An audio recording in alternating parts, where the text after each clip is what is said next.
माता जिसे हम कहते हैं, आपको भी हुई होगी, मुझे भी हुई है, सबको हुई होती है, अपने एक लाइफ टाइम में एक बार ज़रूर होती है। तो इसका कारण क्या होता है?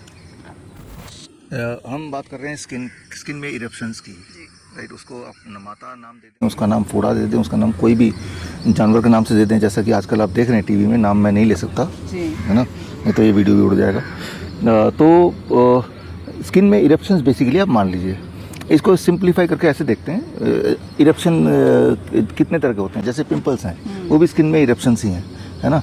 आपने गौर किया होगा, स्किन के जो पिंपल्स हैं वो भी बचपन में होते ही हैं, और ज़्यादातर बच्चों को ही होते हैं। फिर वो जब हम यंगस्टर हो जाते हैं तो फिर उसका होना बंद हो जाता है। तो उसका एक अपना साइकिल होता है। जैसे कोई मान लो पिंपल आया, वो आते आते आते अपना हाईएस्ट पीक पे पहुंचा, फिर वो अपने आप ही फट गया, एंड देन धीरे धीरे वो रिकवर हो गया।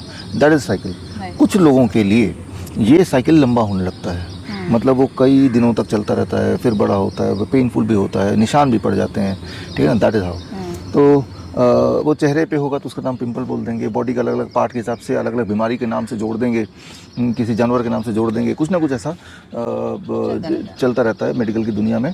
लेकिन you have to keep it very very simple कि वो इरप्शंस हैं, ऐसे बोलिए तो आपको ना तो कन्फ्यूजन होगा ना तो डर लगेगा। तो इरप्शंस बॉडी के किसी पार्ट में हो सकता है। तो अब आते हैं आपके सवाल पे कि भाई इरप्शन क्यों होता है। ये बड़ा इंपॉर्टेंट इंटरेस्टिंग है। जैसे मान लो आपका पूरा स्किन है, स्किन आपके बॉडी के सारे ऑर्गन्स का एक बैरियर है। योर स्किन एक बैरियर है between the atmosphere and your body, right. आपके बॉडी के किसी भी पार्ट तक पहुंचने के लिए स्किन के माध्यम को यूज़ करना पड़ेगा। स्किन एक बैरियर, एक दरवाजे की तरह काम कर रहा है, एक वॉल की तरह काम कर रहा है ना। स्किन ही एक ऐसा ऑर्गन है जो एक्सपोज्ड है टू द आउटर एटमॉस्फेयर और जो एक्सपोज्ड है to the inner all the organs, है ना। तो स्किन एक it is the largest organ also. अब क्या है कि दोनों तरफ से स्किन को अटैक झेलना पड़ता है। पहले तो अंदर की अटैक बात कर लेते हैं। मान लो आप कुछ इस तरह खाना खाते हैं, इस तरह का लाइफस्टाइल है आपका। मान लो बहुत रिफाइंड फूड खाते हैं, पैक फूड खाते हैं, एनिमल फूड खाते हैं, डेयरी प्रोडक्ट खाते हैं। ऊपर से खाने का टाइमिंग जो है जो हम सर्केडियन क्लॉक बोलते हैं, if you are eating beyond the time of the sunset, right, सुबह 8 बजे से पहले खा रहे हैं बहुत जल्दी, या शाम के सनसेट के बाद खा रहे हैं, तो वो सारी चीज़ें फिर टॉक्सिक जमा करने लगती है बॉडी में, राइट। जब टॉक्सिक जमा होने लगते हैं तो आपका किडनी एक्टिवेट होती है और यूरिन के माध्यम से उसको निकालने की करती है, जैसे होता ही है। लेकिन जब बहुत ज़्यादा हो जाता है तो आपका third kidney, that is your skin, उस पर भी लोड आ जाता है। तो टॉक्सिक को बाहर निकालने के लिए फिर स्वेट का रास्ता, यानी कि पसीने का रास्ता निकलते हैं, है ना। आप पसीने का एक बूंद लीजिए और आप पेशाब का एक बूंद लीजिए, दोनों को टेस्ट करने के लिए लैब में भेजेंगे, तो आप हैरान होंगे कि आपका पसीने में वही वाला सारे इंग्रेडिएंट मिलेंगे जो नॉर्मली यूरिन में होता है। Creatinine, urea, uric acid, potassium, sodium, glucose, ये सारी चीज़ दोनों में मिलते हैं। तो आपका पसीना भी उसी मैकेनिज्म से बन रहा है जिस मैकेनिज्म से, या उसी इरादे से बन रहा है जिस इरादे से पेशाब बनता है, राइट। तो भगवान ने हमें एक तीसरी किडनी दी है, और दैट इज योर स्किन, और उसका काम है एक बैरियर की तरह काम करना। और जब मान लो लोड ज़्यादा है तो फिर स्किन के रास्ते toxic is going out. But कई बार टॉक्सिक इतने ज़्यादा हो जाते हैं कि स्किन के ऊपर भारी पड़ जाते हैं, तो स्किन भी उसे झेल नहीं पाता है, फिर स्किन डिजीज़ वगैरह होना शुरू हो जाता है। फिर स्किन का रंग चेंज होने लगता है, उसका टेक्सचर चेंज होने लगता है, कई बार वो सेंसिटिव हो जाता है, कई बार वो पेनफुल हो जाता है। तो अलग अलग सिम्टम के आधार पे उनका नाम अलग अलग लोग दे देंगे। उसकी पिगमेंटेशन होने लगती है तो उसका अलग अलग नाम दे देंगे, बट है तो वो स्किन डिजीज, है ना। तो अंदर से अटैक होगा तो उसे हम बोल देंगे लाइफस्टाइल डिजीज, राइट। हाँ, तो लाइफस्टाइल डिजीज। अब स्किन बाहर से भी हम स्किन के ऊपर अटैक होता है, एटमॉस्फेरिक अटैक। जैसे अभी हम लोग बैठे हैं तो हमारे पूरे स्किन में, आपके मेरे जो लोग सुन रहे हैं, आप सबके बैक्टीरिया, वायरस, फंगी, ये सब का घर है आपका skin. All kind of bacteria, mostly the good bacterias. वो सारे जो गुड बैक्टीरिया होते हैं उनका काम है कि इन्वेडर को रोके। कोई अगर ऐसा वायरस अटैक है तो उसको यहीं पे रोक दे, स्किन के अंदर ना जाने दे। लेकिन अगर आप बहुत सारे केमिकल यूज़ करते हैं अपने चेहरे में, बालों में, हाथों में, तो गुड बैक्टीरिया आर गॉन। तो जो वायरल अटैक होता है या इन्फेक्शियस अटैक होता है या जो बैड बैक्टीरिया का अटैक होता है, वो रोकने वाले सोल्जर्स तो है नहीं, तो वो बाहर से अंदर की तरफ जाएंगे, ठीक है ना। तो बहुत सही, अगर बाहर से अंदर की तरफ जाएंगे तो इसको इन्फेक्शियस स्किन डिजीज़ की कैटेगरी में आ जाएगा, है ना।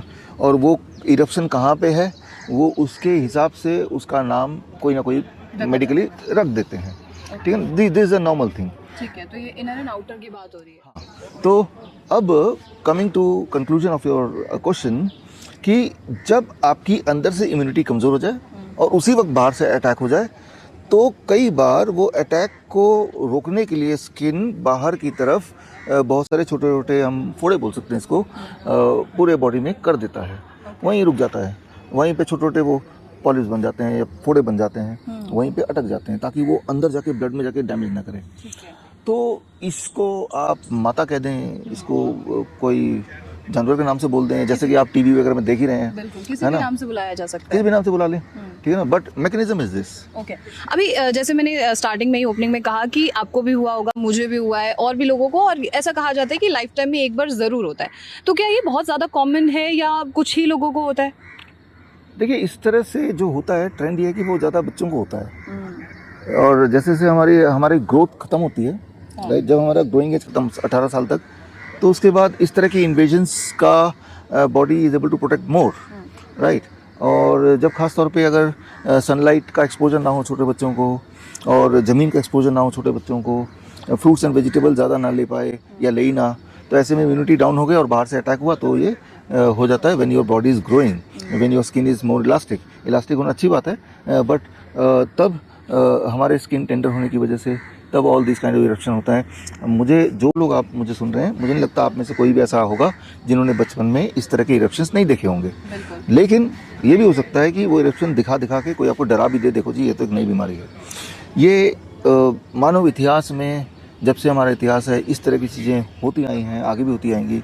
दैट इज़ कि आउटर वर्ल्ड और इनर वर्ल्ड के बीच में कन्फ्लिक्ट होता रहता है। अक्सर हमारा बॉडी जीत जाता है, हमारा स्किन जीत जाता है, कभी कभी वो थोड़ा सा हारने की तरफ होता है, तब इरप्शन होते हैं, और लेकिन फिर भी अल्टीमेटली जीत जाता है, क्योंकि उसके बाद ऐसा नहीं कि हम मर जाएंगे, body take some more time and ultimately it wins, right. तो इस तरह से होता है। तो इसका जो ट्रीटमेंट, जैसे हमारे जो दादी नानी या हमारी खुद की मदर्स भी नीम की पत्तियों का इस्तेमाल करते हैं, और इस तरीके से इवन पूजा तक कुछ जगहों पे होने लग जाती है माता नाम से, तो इसका ट्रीटमेंट क्या है? देखिए, इसका ट्रीटमेंट वेरी वेरी सिंपल। अंदर की इम्यूनिटी अगर वेरी स्ट्रॉन्ग कर दें, तो ये सारी चीज़ें जैसे ही आपको पहला सिम्टम आता है रुक सकती हैं। तो ट्रीटमेंट का there are 2 stages. Step 1, DIP diet minus plate 2 for 5 to 7 days। DIP diet तो सबको पता ही है, ठीक है, नीड नॉट एक्सप्लेन अगेन। तो DIP डाइट आप में से जिनको नहीं पता, तो पिछले अबाउट 12-14 साल से, तो जब से मैंने ये बनाया तब से प्रमोट कर रहे हैं। अब तो ये वर्ल्ड फेमस हो गया है, कई सारे देशों में क्लिनिकल ट्रायल हो गए हैं। तो गूगल करेंगे DIP डाइट, तो आपको बहुत सारे वीडियोस मिल जाएंगे, वो देख लीजिए, राइट। उसमें से प्लेट 2 जिसे बोलते हैं, उसको आप हटा दीजिए फॉर 5 to 7 days। जब आपके सिम्टम खत्म हो जाएं तो प्लेट 2 को ऐड कर दीजिए। मैं तो ये बोलूँगा DIP डाइट पे सभी को रहना चाहिए, ताकि इस तरह की दिक्कतें आए ना। प्रिवेंशन के लिए DIP डाइट, और हो ही गया तो ट्रीटमेंट के लिए DIP diet minus plate 2, we call it raw DIP diet भी बोलते हैं इसको।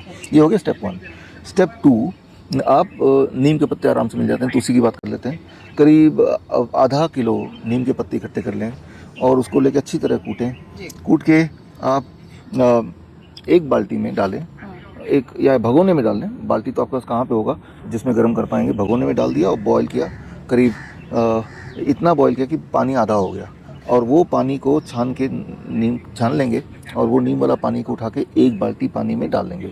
वो जो पानी होगा वो भी गुनगुना होगा, करीब अबाउट से 40 डिग्री सेल्सियस, राइट। और उसी पानी से आप नहा लीजिए, ठीक है ना। जब आप ये करेंगे, राइट, आउटसाइड से आपने ये किया और इनसाइड से अपने DIP diet minus plate 2। DIP diet का पार्ट सनलाइट ऑलरेडी है, फिर भी मैं स्पेशल इन्फोर्स देता हूँ कि let the sunlight exposure fall on your body for 15-20 minutes, right. हमेशा के लिए रोज सनलाइट एक्सपोजर होना ही चाहिए, लेकिन इस टाइम पे तो और क्रिटिकल है, ज़रूरी है sunlight exposure. Sunlight exposure plus the नीम का hot water bath plus DIP diet minus plate 2, DIP diet का minus plate 2, if you can do it for 5 to 7 days। जितने सारे सडन स्किन इरप्शन होते हैं, कैसे पता चलेगा ये इन्फेक्शियस डिजीज़ की कैटेगरी में बोलें या लाइफस्टाइल डिजीज़ की कैटेगरी में बोलें? अगर रातों रात कुछ इरप्शन हो गए तो वो इन्फेक्शियस डिजीज़। अगर over a period of months धीरे धीरे आपके स्किन में बदलाव दिख रहे हैं, तो उसको नॉर्मली बोल देते हैं लाइफस्टाइल डिजीज़। तो इस तरह से आप इसको डिफ्रेंशिएट कर सकते हैं। तो आप किसी के चक्कर में ना पड़ के सिंपली ये करेंगे तो होपफुली बड़ी तेज़ी से ये ठीक होने लगेगा, ठीक हो जाएंगे 5 दिन में 7 दिन में। बिल्कुल, कहीं ना कहीं जो हमारे एंसेस्टर्स रहे हैं वो जो चीज़ें करते हैं उसका कोई ना कोई मतलब तो रहा है हमेशा से। ये तो ट्रीटमेंट की बात हो गई। अब कोई मैसेज आप हमारे व्यूअर्स के लिए, आपके व्यूअर्स के लिए देना चाहें तो वो? हाँ, मैसेज है और थोड़ा गहरा मैसेज है, और वो मैसेज ये है कि जो मैंने आपको बताया इसके पीछे के और जो साइंटिफिक एविडेंसेस हैं, राइट, और जो आप अभी मीडिया में देख रहे हैं उसके पीछे की जो सच्चाई है वो आज से 2 साल पहले मैंने एक किताब में लिख दी थी। वो किताब का नाम भी मैं आपको नहीं बता रहा हूँ, ये आपके लिए क्विज है, बस इतना हिंट दे रहा हूँ, वो किताब का नाम किसी न किसी जानवर के नाम से जुड़ा हुआ है। तो आपको ये करना है कि आप मेरे वेबसाइट में जाइए biswaroop.com biswaroop.com/ebook। इसमें जाके आप जब स्क्रॉल करेंगे मेरे सारे ई बुक्स मिल जाएंगे फ्री डाउनलोड के लिए। हालांकि मेरे ई बुक्स अमेजन, फ्लिपकार्ट वगैरह दुनिया भर के जितने भी बुक स्टोर्स हैं हर जगह हैं, राइट। अभी अगस्त का महीना है, आज से ठीक 2 साल पहले इसी समय पे वो किताब मैंने एक आयुष मिनिस्ट्री के स्पॉन्सर्ड प्रोग्राम में मैंने रिलीज़ किया था। तब बता दिया था कि देखिए 2 साल बाद ये होगा, उसी में लिखा हुआ है। अच्छा। राइट, वो 2 साल पहले की बात। तो वो किताब आप ढूंढें, और आई एम श्योर जितना हिंट मैंने आपको दिया उतने हिंट से वो किताब आपको मिली जाएगी मेरे वेबसाइट से या अमेजन वगैरह कहीं से मिल जाएगी। और उसके अंदर पढ़ेंगे तो बहुत सारे ऐसे सेंसिटिव बातें हैं which I am not able to share here on this video, but you can go through that book. तो आपको एक नेक्स्ट लेवल ऑफ एक्सपोजर मिलेगा और आपको हिम्मत मिलेगी और आपको ये समझ आएगा कि how to distinguish between the truth and between the fake truth या फेक चीज़ें दोनों में, और जो आपके लिए ज़रूरी है because it is a matter of your life and death.